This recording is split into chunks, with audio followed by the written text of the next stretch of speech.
Bon, alors, on est à Pourim. J'ai fait en sorte d'être un peu dans Pourim, hein, et donc si ça bug un peu dans ma parole, c'est tout à fait normal, hein. Ne vous inquiétez pas, j'espère qu'on arrivera à des choses importantes. Pourquoi? Je sais pas. Et je pense qu'il y a un rendez-vous spécial. Alors, d'une façon générale, bon, vous allez l'entendre dans d'autres vidéos, bien que moi j'ai aussi écouté ce qui se disait ailleurs, mais il me manque quelque chose d'essentiel, et j'espère qu'on pourra en parler ensemble maintenant. Alors, d'une façon générale, au niveau des fêtes, on parle de ce qu'on appelle un rayon de lumière, un shefa, une influence qui part du côté de ce qu'on appelle la lumière infinie, qui passe par différents canaux, jusqu'à ce qu'on appelle Dieu, parce que dès qu'on dit un mot, c'est déjà quelque chose, une appellation, donc une structure, une forme d'habillage de quelque chose qui nous dépasse.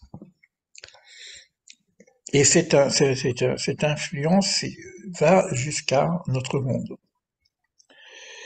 Et on a donc une révélation, donc un texte qu'on appelle la Torah, qui vient donc nous parler de cette révélation. Et puis, dans cette Torah, on a aussi des histoires bibliques. Bien que le texte nous dit attention, ce ne sont que l'histoire, et l'histoire n'est qu'un vêtement, et derrière le vêtement il y a un corps, et derrière le corps il y a une âme, et derrière l'âme il y a l'âme de l'âme. Quoi qu'il en soit, les vêtements, qui sont des kélim, des récipients, des structures, des moyens, sont des propositions qui viennent de je sais pas quoi, puisque là on ne sait pas. Après on sait un petit peu, mais on dit qu'au départ on ne sait pas, et que ça vient dans comment dire, dans l'histoire d'abord, l'histoire humaine, hein, l'histoire biblique, c'est pareil. Bon, l'histoire humaine c'est aussi une histoire biblique, et de cette histoire on va créer une forme pas de rituel dans le sens dogmatique, mais de rythme, de souvenir progressif pour garder en souvenir, en mémoire, cette influence, ce shefa, qui progressivement nous amène quelques lumières spécifiques en fonction du temps en question. Donc, ceci dit, ça veut dire que à chaque période, il y a un shefa singulier, une influence spécifique à chaque période. Donc, quand j'arrive à Pâques, la Pâque juive, je suis dans une période particulière de la libération. Quelle libération? Donc, peut-être qu'on en parlera après. Et nous, on est maintenant dans Purim, où il y a un rayon plus spécifique. Maintenant, l'objectif de ce soir, c'est de comprendre qu'est-ce qui se passe par rapport à Purim.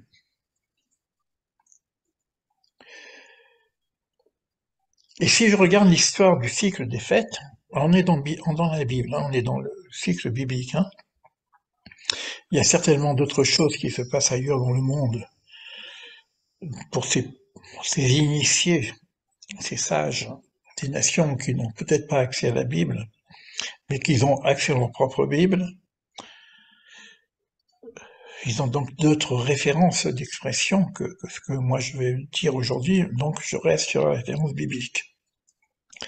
Ça n'occulte pas pour autant la grandeur et les valeurs qui puissent exister dans le monde au niveau de l'évolution spirituelle qui existe dans la mesure où il y a un rayon divin qui vient nous éclairer.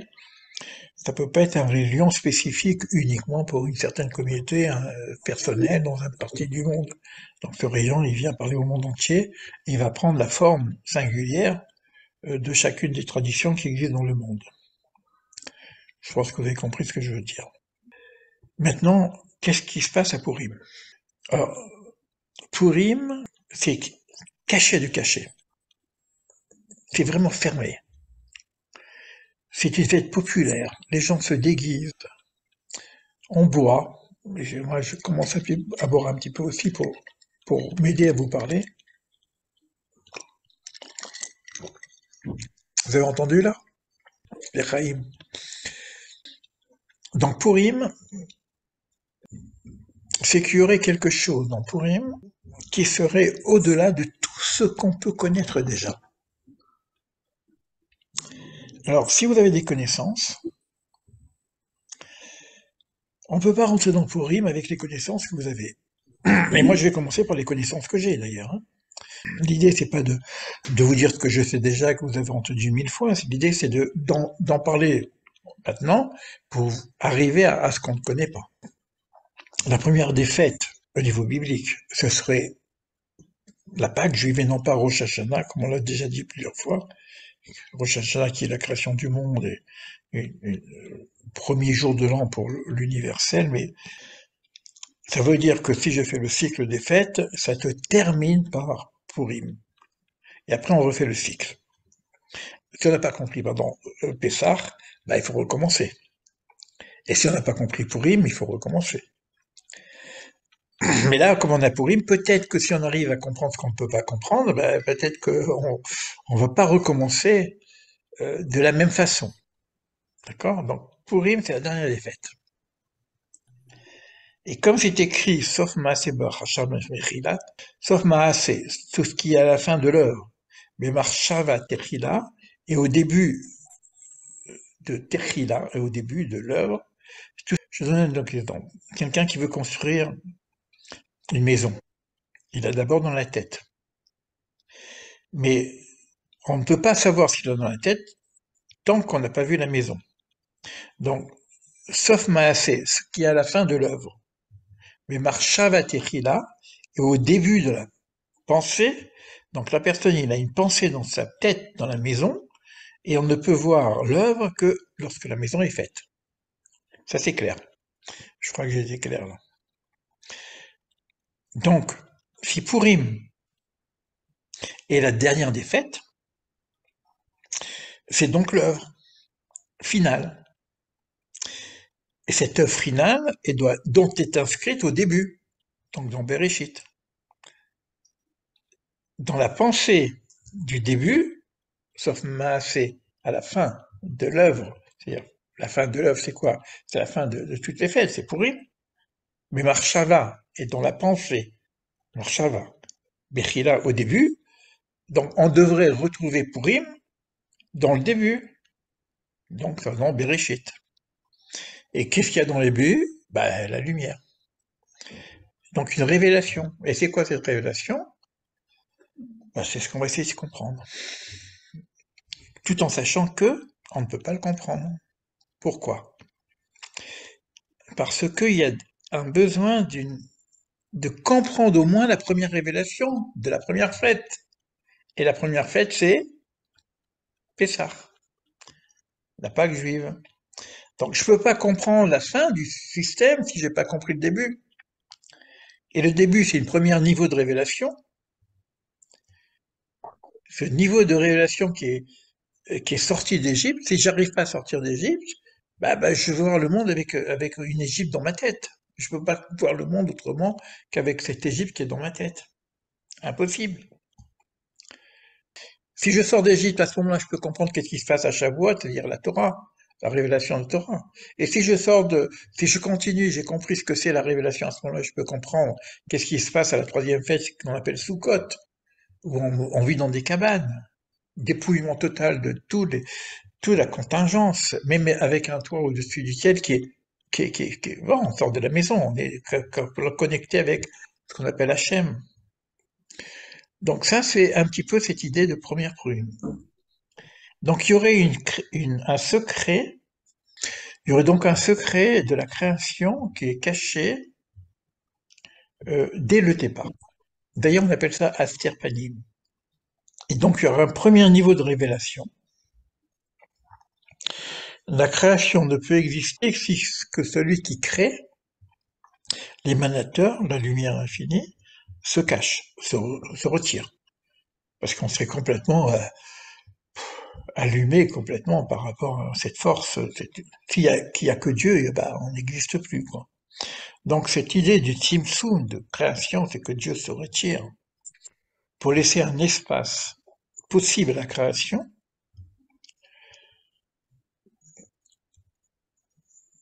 Ça commence comme ça. C'est-à-dire qu'il y a astir panim, je me cache. Je me cache pour que vous puissiez exister. C'est une belle leçon de philosophie d'ailleurs, et psychologie et d'éducation. Si vous voulez que vos enfants existent, ben cachez-vous un peu parce que si vous prenez toute la place, ils n'existent pas. Dieu se cache pour que nous puissions exister, pour qu'on puisse s'incarner en tant que être indépendant et libre. Il y a une notion de liberté là-dessus. Libre même de Dieu lui-même. Hein.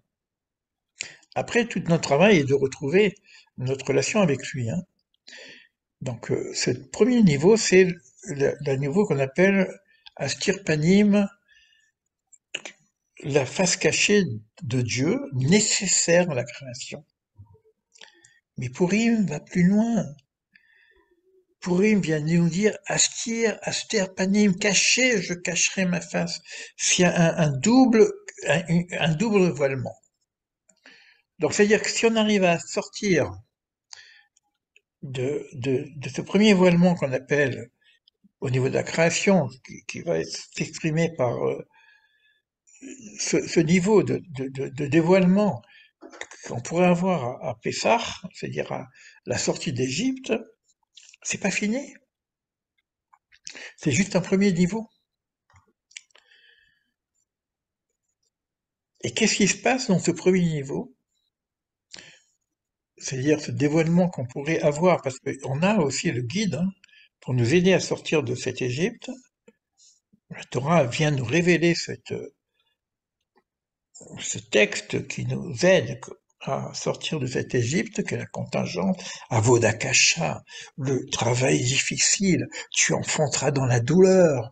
Ouf, c'est lourd quand même, hein. Passer par la souffrance, la Shoah, pourquoi tout ça, quoi? Ce premier niveau nous amène à un deuxième niveau. C'est-à-dire que lorsqu'on aurait un premier niveau de révélation, et ce premier niveau de révélation, c'est je risque de répéter, hein, parce que je parle comme ça au hasard. Le premier niveau de révélation, c'est donc la première fête, c'est donc Pessah, où on va travailler sur notre ego, on ne peut plus manger de chametz, mais en tout cas sortir de cette limitation de l'être, qui s'appelle Mitzraïm. Bon, je ne veux pas parler de l'Égypte actuelle, hein, je suis pas dans la politique, je ne vais pas faire de critique, c'est des gens qui sont certainement très bien, mais on parle d'un symbole qu'on appelle l'Égypte de l'époque, en tout cas de l'empire égyptien qui avait à un certain moment, bon aujourd'hui ça n'a plus rien à voir avec ce que nous connaissons aujourd'hui, mais c'est un empire qui représente tous les empires d'ailleurs de l'époque, et notre idée était de sortir de l'impérialisme, de l'oppression en tout cas politique qu'il pouvait y avoir avec le système impérialiste, mais aussi au niveau intérieur, sortir de notre Égypte intérieure. Et moi ce que j'ai envie de dire, ce que j'ai déjà dit, mais bon c'est du connu, hein, on sait qu'on commence par le connu. Si l'histoire biblique vient nous dire qu'on est sorti d'Égypte, ça ne veut pas dire que l'Égypte est sortie de nous. C'est clair? Je répète. Si l'histoire biblique vient nous dire qu'on est sorti d'Égypte et que c'est une préfiguration de ce qui doit se passer pour la fin des temps, ça ne veut pas dire que l'Égypte est sortie de nous. D'accord? Maintenant, si on arrive à terminer cette histoire avec l'Égypte, je ne parle pas de l'Égypte actuellement, hein, je suis pas dans la géopolitique, dans la politique, bon, c'est pas mon problème. S'il y a des liens, c'est pas mon problème. Si j'arrive à sortir de mon Égypte intérieure, j'arrive à un certain niveau de libération personnelle. Si le monde entier est sorti de cette Égypte, qui correspond à la première fois de Adam Arishon d'ailleurs, hein, on ne sait pas ce que c'est, mais, mais tu mangeras à la sueur de ton front, c'est la guerre, quoi. Pour manger, faut faire la guerre. Donc si on sort de ce premier niveau d'Égypte, Après, il y a tout le cycle, donc, biblique qui part sur une révélation. C'est-à-dire que la révélation, elle vient que si je suis capable de sortir de mon Égypte intérieure, parce que je peux rien comprendre de ce qui se passe après, si j'arrive à sortir mon Égypte intérieure, après j'ai une révélation, ça se termine pas complètement, mais presque ça se termine à passer par Rosh Hashanah et toutes les fêtes de Rosh Hashanah pour nous ramener à l'universel, pour qu'on arrête de penser qu'on est les chouchous du bon Dieu. On arrive à Sukkot, qui est une fête totalement universelle. C'est pour ça que je dis qu'il manquait quelque chose dans tout ce que j'ai entendu. Sukkot, c'est une fête complètement universelle, puisqu'on fait un tikkun olam au niveau du monde entier. Ce qui a été annoncé au début, à celui, le premier, qui sort un petit peu de son propre Égypte, il sort d'Ur-Kasdim, qu'on appelle Abraham, le père des nations d'ailleurs, pas le père des Juifs, le père des nations, Abraham, père des nations, et qu'on lui dit, par toi seront bénies toutes les nations du monde, c'est Sukkot. Donc si on part, on perd cet essentiel qui est que s'il y a un créateur du monde et qu'il y a un créateur des humains que nous sommes tous, c'est pour l'humanité, non pas pour un petit peuple intérieur, mais pour l'humanité, c'est-à-dire que cet homme en question, Abraham, et puis éventuellement le peuple hébreu, et puis éventuellement tout ce qui se passe derrière, j'en sais rien. Quoi qu'il en soit, ça reste quand même une révélation pour l'ensemble de l'humanité. On arrive maintenant à la révélation pour l'ensemble de l'humanité. C'est fini. On n'a plus besoin. C'est fini, on est arrivé. Et ce qu'on appelle Hachem ou Yudke Vashke, le nom de Dieu, Bayom Mahou Hachem Echad Ushmo Echad, le Dieu un sera un pour le monde entier. Ça y est, on est tous connectés. Même si on s'écrit d'une façon différente, c'est pas important, c'est que des vêtements. On s'en fout des vêtements. On sait qu'on parle de la même chose. Et c'est à ce moment-là, oh, on est tous ensemble. Et c'est là où je dis, attends, oh, il y a un truc qui va pas chez les... Parce que je suis mal à dire ça, parce que je suis quand même juif. Hein. Il y a un truc qui va pas chez les juifs quand même. On a l'impression que ça y est, on a été libéré. C'est le monde qui est libéré. Alors, il y a plein de textes là-dessus, j'ai pas besoin de rentrer là-dessus. Alors maintenant, ça veut dire, et après je verrai mes notes si j'ai autre chose à dire, puisqu'il y a un cachet, il y a un secret que je ne connais pas de toute façon. Ça veut dire que la suite de l'histoire, c'est plus une histoire juive, séparée des nations, puisqu'on est on a terminé l'histoire de la séparation entre les religions, etc. Il y a une révélation, Bayomahu Hashem Echad Ushme Echad, viendra un jour où Dieu sera un et son nom sera un, ça y est, ok, c'est bon. Ouf. Au moins, on sait qu'on a un seul Dieu et c'est le même pour tout le monde. On est sorti d'Égypte.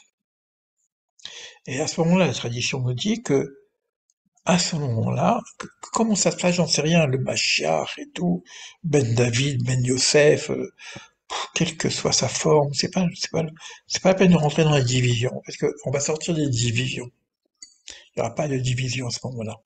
Celui qui vient, il vient, on s'en fout.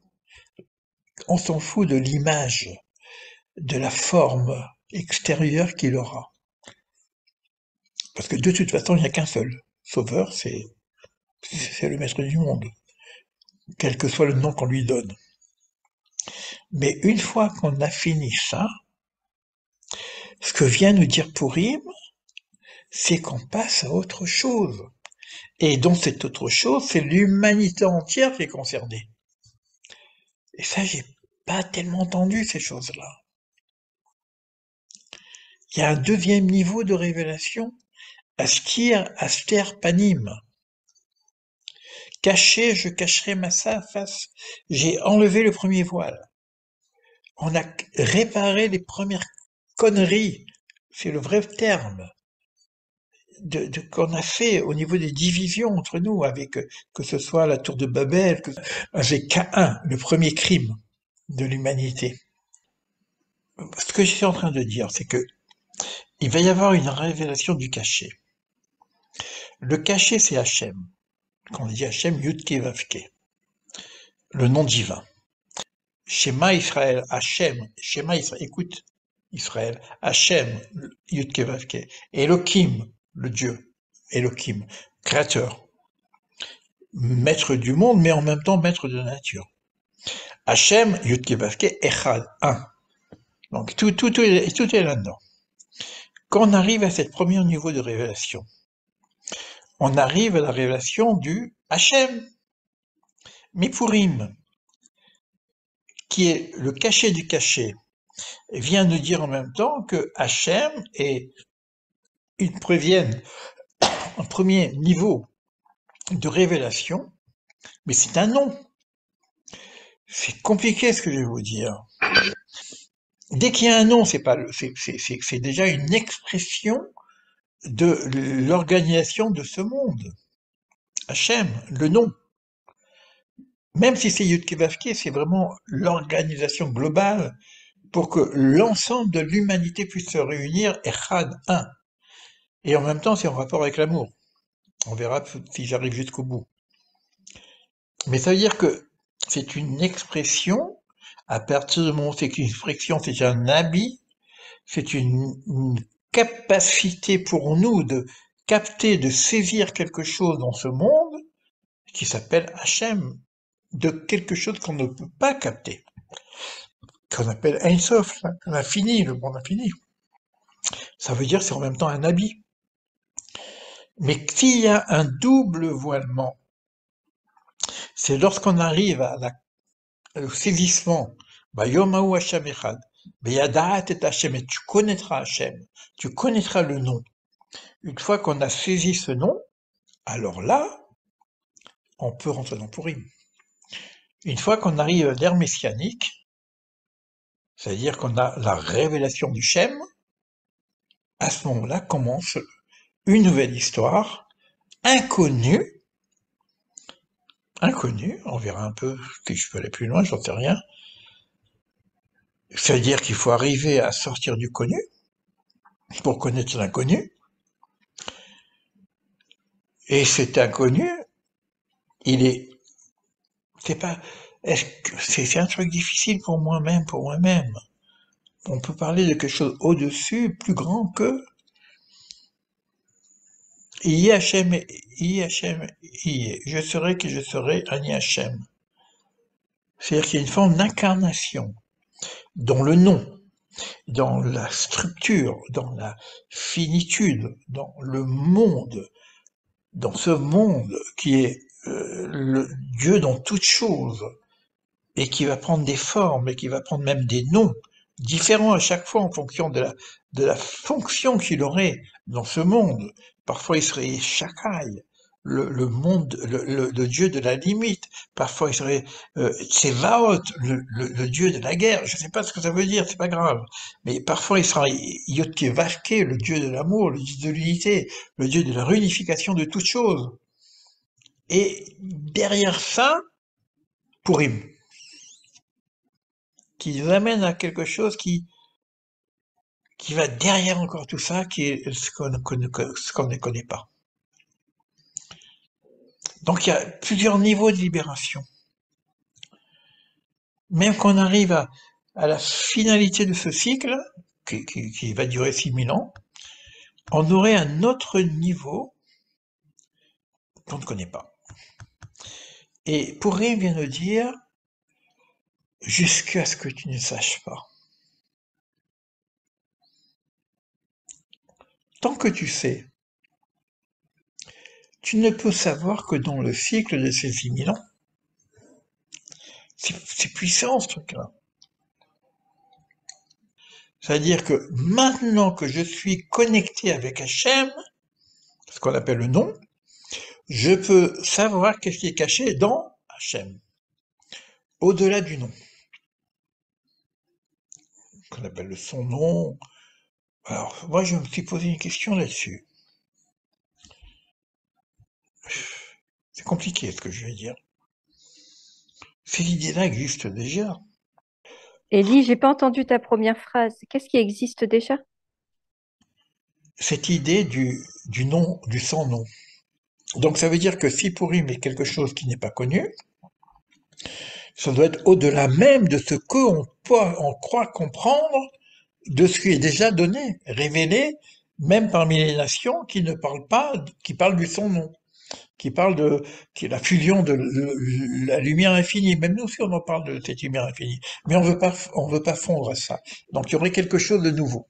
Il y aurait une forme singulière qui serait Hachem, le nom, qui devrait être connu par l'ensemble des nations. Bayom Mahu Hachem Echad Ushmo Echad. Viendra un jour où Dieu sera un et son nom sera un.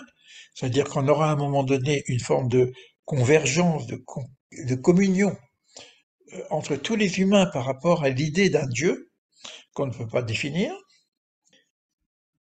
Et on aura terminé la première cycle de l'histoire. Après, il y a un deuxième cycle de l'histoire où tout confondu, aussi bien les démarches un petit peu au-delà de la forme telle qu'on pourrait entendre dans les nations, telles que le bouddhisme, le taoïsme, etc., au-delà de même de ce qui serait plus matérialisé dans le sens de l'histoire, dans notre monde, dans la concrétisation complète. Au-dessus de tout ça, il y aurait quelque chose encore que personne ne sait. C'est un truc de fou quand même. Maintenant, je veux rester quand même dans la tradition hébraïque. Comment ça marche? J'ai l'impression que dans le cheminement de la tradition hébraïque, même au-delà de ce qu'on appelle la tradition primordiale, Melchizedek, qui vient apporter à Abraham la tradition première, primordiale, et Abraham va encore plus loin. En lui disant ça, c'est encore du connu. Il y a quelque chose qui nous dépasse. C'est pas moi qui dis ça, hein, c'est des enseignements que j'ai reçus, hein, même par mon maître Manitou. Hein. Abraham va un peu plus loin, c'est-à-dire que on pourrait dire que Melchizedek, qui est de la tradition primordiale et naturelle pour toute une humanité qui serait donc Elohim, et Abraham commence à dire non, il y a autre chose, il ne sait pas encore ce que c'est parce qu'il n'est pas en révélation, ce serait Yud Kevaske, c'est Hachem. Révélation d'Hachem avec rendez-vous au Sinaï avec Moïse. Mais aujourd'hui, rendez-vous jusqu'à ce que tu ne saches pas que derrière cette première niveau de révélation qui nous sort de l'histoire, il y a encore un cachet. Alors, pour rester dans la tradition hébraïque dans laquelle que je vis et que je continue à vivre avec lui parce que tellement de choses là-dedans, c'est une mer sans fond, quoi. C'est c'est trop beau, quoi. C'est trop profond en même temps pour dire bon, je laisse tomber, je vais vivre dans les forêts, quoi. Je suis tombé sur un Mahamar du Rabbi Lubavitch et qui vient nous parler de cette idée. C'est l'irrationnel qui peut nous aider à la transcendance. C'est un truc de fou parce que moi, ça me fait plaisir en même temps parce que voir que même les plus grands, qui dit quand même que cette chose-là, que dans cette question qu'on appelle la connaissance, c'est que il y a un certain niveau que je ne peux plus accéder par le mental. C'est vrai que j'ai vu ça chez Robindo. C'est vrai. J'ai vu ça aussi chez Krishnamurti. C'est vrai qu'ils ont capté cette chose-là. Aussi bien du point de vue des sages des nations que du point de vue d'un des grands sages du judaïsme, qu'au-delà de la raison, au-delà de la raison, etc., il y a quelque chose qui va dépasser tout ça. Sortir du connu, comme le dit Krishnamurti d'ailleurs, pour toucher l'inconnu. Ce que j'ai vu aussi, que dans notre tradition, il y a un être particulier qu'on appelle le prophète Élie. Et cet homme qui n'a qui est passé maintenant dans un cycle qu'on peut dire au-delà des anges, mais en même temps, ça veut dire qu'il est toujours dans la présence totale. Et c'est lui qui envoie, je ne sais pas comment ça marche, hein, l'influx, l'influx spirituel à tous les grands sages qui sont dans la plénitude, dans l'intériorité de la connaissance. C'est lui qui enseigne à Rabbi Simon Bar Yochai. Je ne sais pas si vous imaginez le Zohar. J'ai pu voir, moi j'aime beaucoup le Ramchal, c'est lui qui enseigne au Ramchal. Qu'est-ce que cet homme apporte? Deux choses qui sont dans les cadres des secrets. Le secret du char, c'est quoi le secret du char? C'est le secret de la conduite divine, comment Dieu conduit son monde. Et puis le Maaseh Bereshit, le secret du commencement, c'est comment ça commence cette histoire.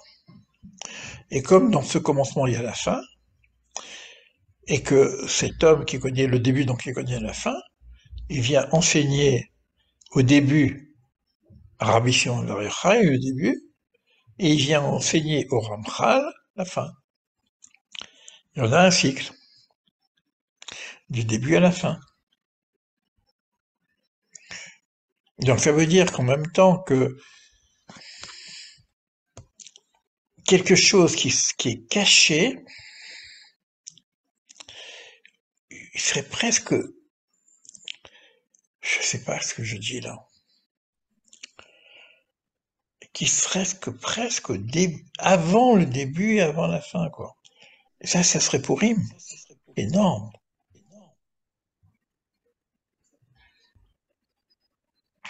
Quand je pars avant la création, par exemple, on a quelques, je sais pas qui parle derrière moi, mais c'est pas grave, j'entends des voix, c'est grave. Et une des notions qu'on dit qu'avant la création, c'est la teshuva, le retour aux origines. Ce retour aux origines, c'est-à-dire que quelque chose qui serait avant le cycle des 6 que nous connaissons, que les 6 millénaires. On aurait quelque chose qui serait avant le début, et donc ça serait après la fin. Waouh, c'est ça le truc. Ouais. Avant le début, donc après la fin. Lorsqu'on a fini le cycle des 6, on arrive au Mashiach. Mais c'est pas fini. On a fini. On a le début avant le 6, la fin après le 6, on rentre dans le 7. Ok, maintenant on a avant le début. Donc avant le début, ça révèle après la fin. Donc Purim, qui est voilà. Donc la Teshuvah, qui est avant le début. C'est quoi la Teshuvah? C'est la Shuvahe. Et quand on a fini l'histoire, on arrive après. Donc après la fin. Donc on arrive, on va dire au 7. Et à 7, ça commence à nouveau pour commencer un nouveau cycle. C'est clair? C'est pas grave. Et le 7, c'est le début de Purim. Nous, on n'a que les graines de Purim maintenant, parce qu'on parle. Il faut être clair, je suis dans le 6. On est tous dans le 6. Oui, j'écoute. Et dit, mais le 7, que si tu dis que le début, il rejoint la fin, Oui, que la fin rejoint le début, et oui, d'avant la...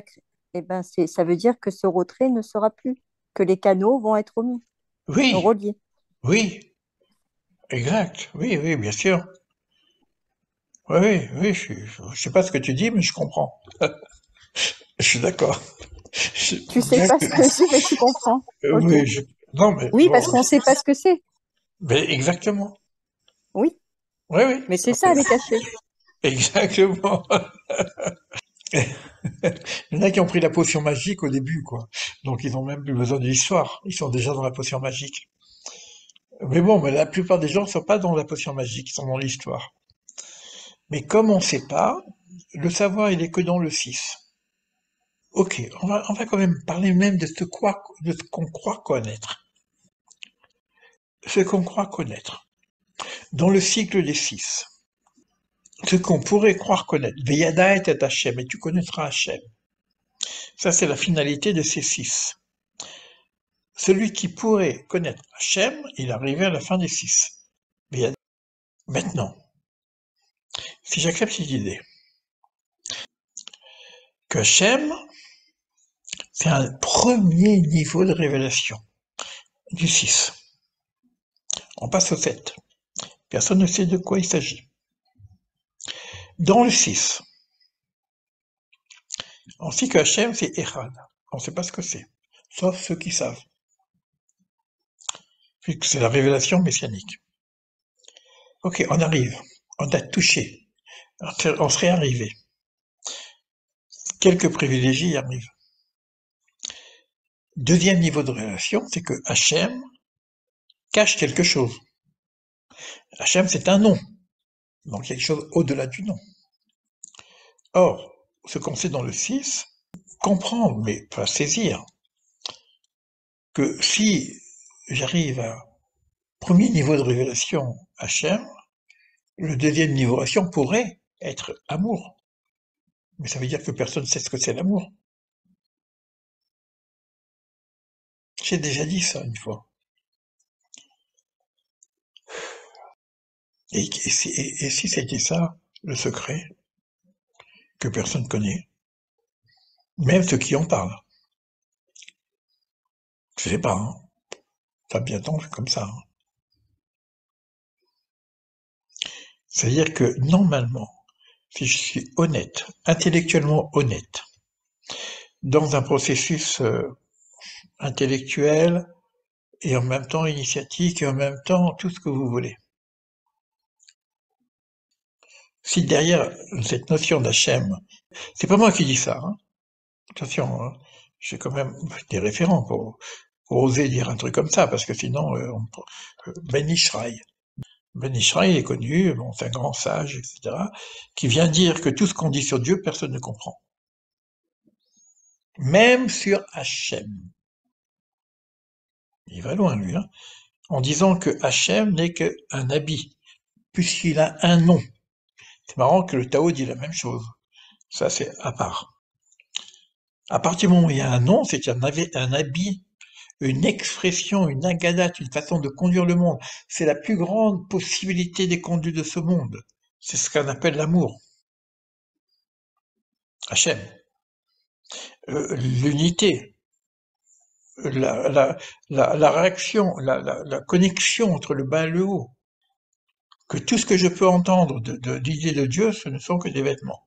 C'est pas péjoratif ce que je dis, hein, c'est nécessaire. V'yada et Hachem, tu pourras saisir cette chose-là. Tu pourras arriver jusque-là. C'est pas moi qui dis ça, c'est le Ramchal. Ça veut dire quoi? Ça veut dire qu'à Purim, il y a quelque chose d'après ça. Et cet après ça, c'est l'inconnu. Et on en a la graine dans ce monde. Baruch Hashem, je dis merci mon Dieu de nous donner malgré tout que déjà on a du mal à savoir qui tu es quand on te dit que tu es Dieu, etc., que tu es un, que tu nous donnes en même temps une graine de ce que tu caches derrière ton propre nom. C'est énorme. C'est long ce que je viens de dire, hein. Je ne sais pas si je vais arriver à faire un replay de tout ça, mais bon.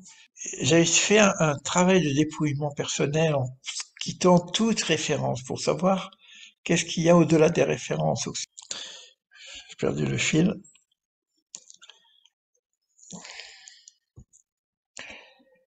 Tu parles du dépouillement dans ton dernier livre. Oui, oui, je sais, mais il n'existe pas encore, il n'est pas sorti, pour le dernier livre, il n'est même pas fini. Mais quoi qu'il en soit, je sais plus. Je sais plus. C'est ça le truc. Voilà. Je sais plus. Tout ce que je sais, je l'ai déjà dit. Je peux rien ajouter à ce que je sais déjà. C'est ça, c'est cette clé de voûte qui nous amène à Purim où je ne sais pas. Mais comme ce je ne sais pas, c'est la clé du passage vers l'après-savoir, Une fois que je sais, Ayada et Hachem, je sais que, Ayada, je sais, connaissance, Hachem, ok, ça bon, hop, tu passes, ah non, je ne sais rien. Déjà, pour arriver à Hachem, il faut savoir que je ne sais pas. Mais une fois que je suis Hachem, que je pense savoir que ce que je sais, j'arrive à un nouveau monde où on lâche avec ce que je sais. Évidemment, on peut pas dire grand-chose, parce que ce que je vais dire, c'est ce que je sais, mais c'est pas... Déjà qu'on arrive à saisir notre cycle, qu'on appelle Viada et Hachem, et tu connaîtras Hachem, c'est énorme. Et que c'est là que commence le départ du nouveau cycle, Purim, pour le prochain cycle, puisque c'est la seule fête qui existera après le Mashiach. Donc il faut avoir l'humilité de savoir qu'on ne sait pas, jusqu'à ce que tu ne saches pas. C'est ça, Purim. C'est pas la peine de s'en rajouter des images de ce que je pourrais croire que ce que ça veut dire, jusqu'à ce que tu ne saches pas. Un lâcher-prise total de ce que je pourrais croire que ce que je sais, au-delà même du Mashiach, au-delà même de tout ce qu'on peut imaginer de ce monde, de la révélation de Dieu, de Pessah, de la libération, c'est fini, mais on a une graine. On a une graine. Ça ne dure pas longtemps d'ailleurs, ça dure une journée, 2 journées à peu près. Hein. C'est maintenant la graine. On a une graine, il va falloir la planter pour un nouveau cycle. Il va falloir l'arroser, enlever les mauvaises herbes pour que cette graine devienne un nouvel arbre. Comment il va s'appeler? Est-ce que c'est l'arbre de vie, peut-être? Moi, je veux bien, ça me parle, qu'on a terminé avec l'arbre de la connaissance, et on a un nouveau cycle pour ce nouvel arbre qui s'appellerait l'arbre de vie, mais qu'on ne connaît pas. Pour ce qu'on connaît, c'est l'arbre de la connaissance, mais je ne peux pas prétendre, du point de vue de l'exil, des origines, c'est-à-dire de l'exil d'Adam Arishon, savoir de quoi on parle. Alors, c'est compliqué parce qu'on a quand même des signes aujourd'hui, on a quand même des... Ça veut dire qu'on n'a pas tout perdu. C'est-à-dire que quand je parle de l'arbre de vie aujourd'hui, est-ce que ce ne c'est pas que la graine de ce qu'il y aura je sais pas. Je sais pas. Je ne sais pas. Voilà. Je crois que c'est ça l'aboutissement, parce que là vraiment, j'arrive à vraiment, en sincérité et en authenticité, à vous dire que je ne sais pas qu'est-ce qui peut se passer après ce balagan, après ce carnaval de ce monde, après ces guerres, après ça. La seule chose mais ça c'est encore bon parce que j'entends des choses et parce que tout le monde en parle, etc., qu'on est à la fin d'un cycle. C'est possible qu'il y a quelque chose qui est en train de se tramer derrière. Alors moi, ce que j'écris d'une façon automatique, c'est qu'il faut qu'il y ait des gens qui soient libres. Une des propositions qui serait qu'il y ait des êtres humains libérés de toute forme extérieure, de toute forme traditionnelle, qui puissent commencer à travailler entre eux au-delà des formes. C'est pas moi qui dis ça, hein, c'est Aurobindo ou Krishnamurti. Ce que je voulais dire, c'est que ça ne peut pas suffire. Il faut qu'il y ait des êtres dans les traditions, libres quand même du dogme traditionnel religieux, mais qui soient à l'intérieur des traditions. Parce que s'il y avait que des extériorités, on aurait une division entre ceux qui seraient dans les traditions, ce qu'on appelle les religieux, et ceux qui seraient dépassés, qui auraient dépassé la religion. Je parle de sages. Hein. Donc on aurait encore une division. Non. Il faut aussi qu'il y ait des êtres libres au-delà des traditions, mais il faut aussi qu'il y ait des êtres libres à l'intérieur des traditions. Et c'est la connexion entre ces électrons libres, entre tradition et non-tradition, qui pourrait apporter quelque chose qui serait au-delà de ce que qu'on pourrait connaître d'un côté comme de l'autre. C'est bon, mais non, c'est pas fini, c'est juste un truc comme ça qui est passé, quoi. Voilà. Alors, ce que je vais faire maintenant, parce que là, je commence à être fatigué un petit peu, je vais couper l'enregistrement